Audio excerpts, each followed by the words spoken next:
नमस्कार प्यारे साथियों, मैं अनुज कुमार स्वागत करता हूं आपका आपके अपने चैनल ऑक्सफोर्ड क्लासेस पर। कैसे हैं आप सब लोग? आशा करता हूं कि आप सब स्वस्थ मस्त और ज़बरदस्त होंगे। सेशन में आगे बढ़ने से पहले मैं बता देता हूं कि अगर आपको इस क्लास की पीडीएफ चाहिए तो वो आपको टेलीग्राम चैनल पर मिल जाएगी। ऑक्सफोर्ड क्लासेस के टेलीग्राम चैनल की लिंक नीचे डिस्क्रिप्शन में है। तो आज हम पढ़ने वाले हैं क्लाइमेट, जलवायु। तो जलवायु में हम क्या पढ़ेंगे? हम पढ़ेंगे हीट, तापमान के बारे में, रेन, वर्षा के बारे में, और वायुमंडलीय दाब, एक एटमॉस्फेरिक प्रेशर के बारे में, और हवाओं की दिशा कैसी होती है। इन्हीं सभी की स्टडी को हम क्या बोलते हैं? जलवायु का अध्ययन कहलाता है ये। आगे हम ये जान लेते हैं ये मौसम, वेदर और जलवायु, क्लाइमेट में क्या फ़र्क होता है। तो वायुमंडल की वह अवस्था जो समय समय पर बदलती रहती है उसे क्या कहते हैं? मौसम कहते हैं। Weather is a short term change in the atmosphere is known as weather. और वायुमंडल की वह अवस्था जो लंबे समय तक समान रहती है उसे कहते हैं जलवायु। Climate is a long pattern of weather in a particular area usually taken over 30 years. जो बार बार कम टाइम में चेंज हो जाता है उसे बोलते हैं वेदर, और जो लंबे टाइम तक टिका रहता है उसे कहते हैं क्लाइमेट। भारत की जलवायु की बात करें तो वो कैसी है? उष्ण कटिबंधीय जलवायु है। What is the weather of what is the climate of India? तो वो है ट्रॉपिकल मानसून क्लाइमेट। आगे हम जाने मानसून के बारे में। तो मानसून क्या होता है? मानसून शब्द की उत्पत्ति अरबी भाषा में मौसम शब्द से हुई है, जिसका अर्थ है मौसम के अनुसार बदलने वाली हवाएं। The word monsoon originates from the Arabic word the climate associated with seasonal reversal in the direction of winds. हम पढ़ें फिर आगे पश्चिमी विक्षोभ, western disturbance.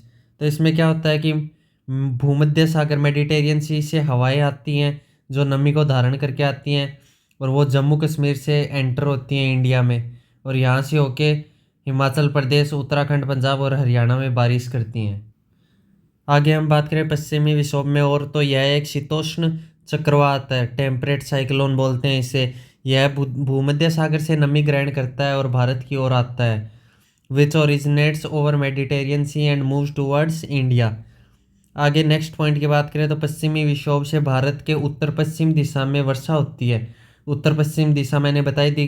Rainfall in the north west direction कौन कौन से जगह होती है? तो वो होती है जम्मू कश्मीर, हिमाचल प्रदेश, उत्तराखंड, पंजाब, हरियाणा, राजस्थान और वेस्टर्न यूपी, उत्तर प्रदेश में। आगे बात करें पश्चिमी विक्षोभ से होने वाली वर्षा रबी की फसलों के लिए लाभदायक होती है। Highly beneficial for rabi crops. ये इंपॉर्टेंट है कि कौन सी क्रॉप्स के लिए लाभदायक होती है, तो वो रबी क्रॉप्स के लिए होती है। आगे बात करें कि पश्चिमी विक्षोभ से होने वाली वर्षा को राजस्थान में क्या कहते हैं? राजस्थान में इसे मावट के नाम से जाना जाता है, नॉन एज मावट इन राजस्थान। अगले टॉपिक पे आए तो है दक्षिण पश्चिम मानसून, साउथ वेस्ट मानसून। तो यहाँ देखिए साउथ वेस्ट मानसून 3 फेजेज में आता है। पहली फेज ये दिख रही है आपको, ये इतनी पहली फेज है। इसके ऊपर ये सेकंड फेज है और ये ऊपर है थर्ड फेज। तो ये कौन कहाँ से उत्पन्न होता है? तो ये होता है अरब सागर की दक्षिण पश्चिम मानसून पवनें। ये होती हैं अरब सागर से उत्पन्न। अरब सागर में ये नमी ग्रहण करती हैं, फिर आती है यहाँ पश्चिमी घाट पर्वत पर, और पश्चिमी घाट पर्वत पर ये टकरा जाती हैं। टकरा के यहीं बारिश कर देती हैं पश्चिमी घाट के एरिया में। यहाँ बारिश करके और फिर ऊपर से सूखी हवाएं, नमी तो सारी यहाँ खत्म हो जाएगी, फिर ऊपर से सूखी हवाएं आगे चली जाएंगी। तो आगे बारिश नहीं होगी, इस कारण इस एरिया को बोलते हैं वृष्टि छाया क्षेत्र, रेन शेडो रीजन, जहाँ वर्षा नहीं होती। आगे फिर सेकंड फेज की बात करें, सेकंड फेज यहाँ से महाराष्ट्र से घुस जाती है और आगे यहाँ बरसात कर देती है अंदर मध्यम में। पश्चिमी घाट पर्वत से यादरी है ये, और भारत के मध्य में बरसात कर देती है सेकंड फेज।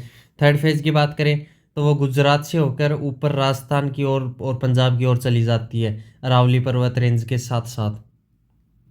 आगे हम इसके बारे में और देखें तो सबसे पहले केरल के तट पर 1 जून को पहुंचता है ये। सबसे फर्स्ट जून को केरल पहुंच जाता है और वहां बारिश करता है। दक्षिण पश्चिम मानसून पवनें पश्चिमी घाट से टकराती हैं और खूब वर्षा करती हैं, मैंने आपको बता दिया है।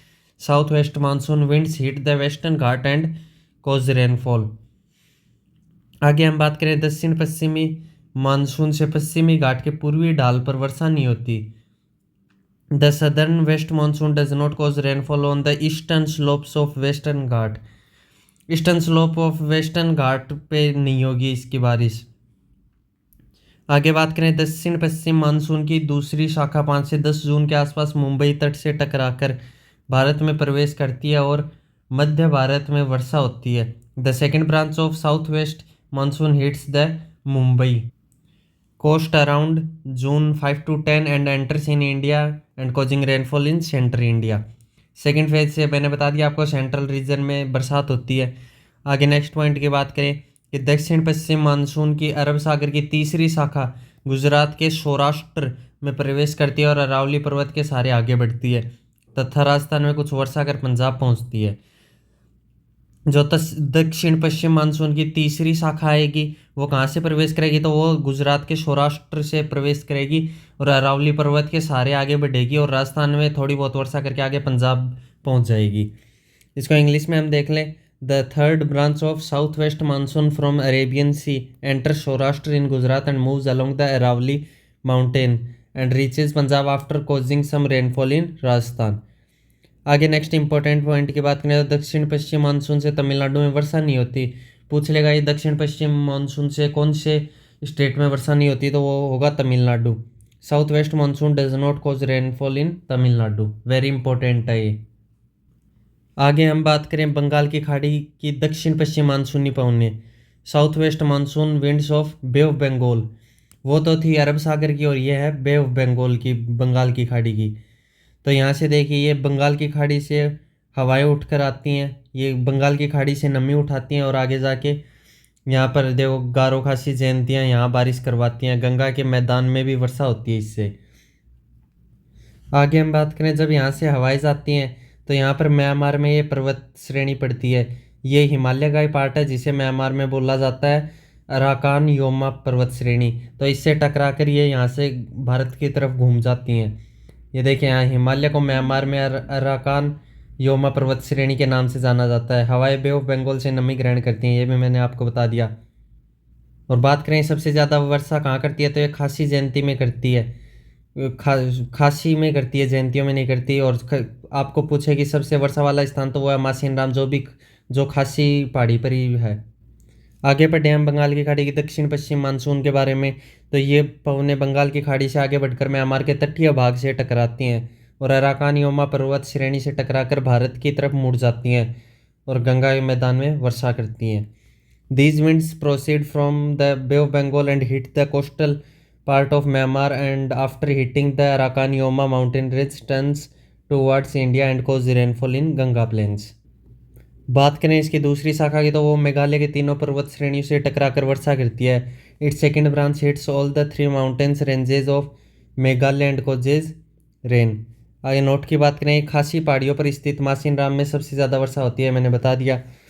और क्यों होती है, तो वो मेघालय में पर्वतों की स्थिति कीप की आकृति की होती है। कीप जानते हैं आप, ऐसी सी शेप होती है, ये चारों तरफ पहाड़ हैं और बीच में फनल टाइप।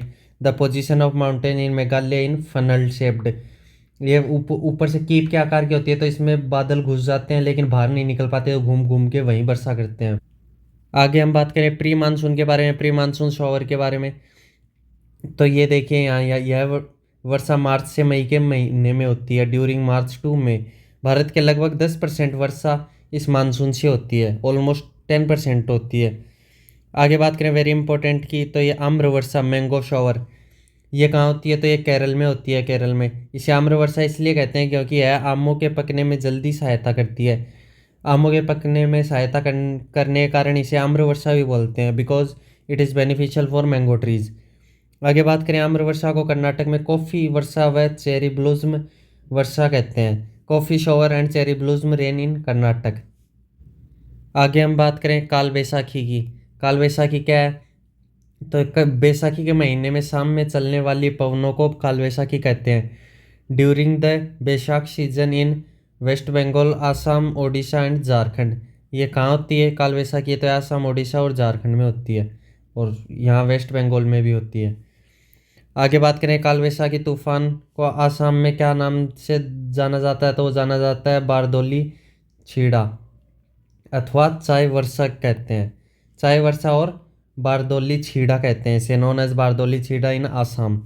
आगे बात करें लू की, तो लू राजस्थान वाले जानते हैं उस लू क्या होती है। तो उष्ण व शुष्क हवाओं को लू कहते हैं, जिनमें बिल्कुल भी नमी नहीं होती, बिल्कुल शुष्क हवाएं और बिल्कुल गर्म हवाएं, उन्हें लू कहते हैं। लू हॉट विंड्स को बोलते हैं। टेम्परेचर कितना होता है लू का, तो होता है 45 degree.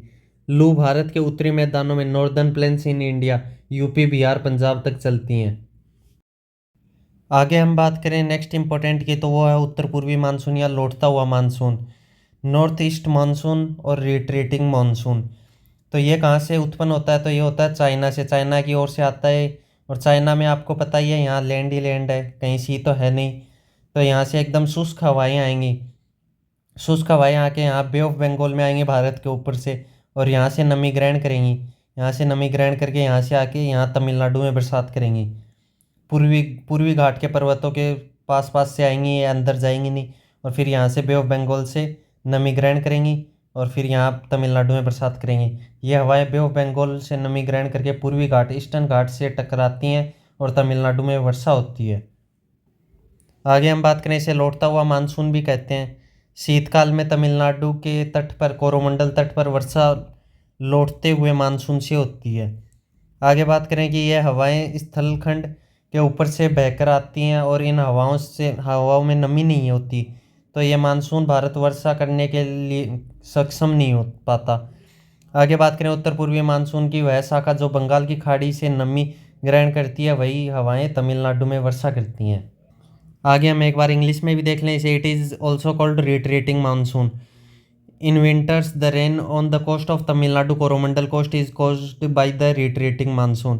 These winds blow over the land masses, and as there is no moisture in winds, this mountain is not able to bring rain in India. Next point की बात करें, the branch of northeast monsoon which receives moisture from the Bay of Bengal is the same wind that causes rainfall in Tamil Nadu. यहाँ पर आपका जलवायु या climate का topic ख़त्म होता है। आशा करता हूँ कि आपको क्लास पसंद आई होगी। अगर क्लास पसंद आई हो तो लाइक शेयर और सब्सक्राइब ज़रूर करें। अब हम मिलेंगे कल। धन्यवाद।